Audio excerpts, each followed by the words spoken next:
மெய் எழுத்துக்கள் 18. இக் சக்கரம்,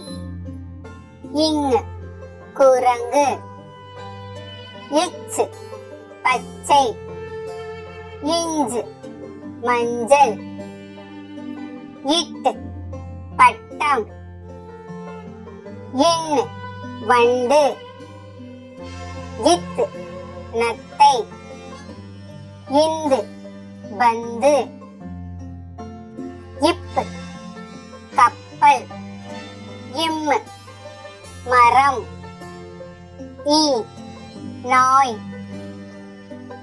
இர் தேர், இல் வேல், இவ் செவ்வாழை, இழ்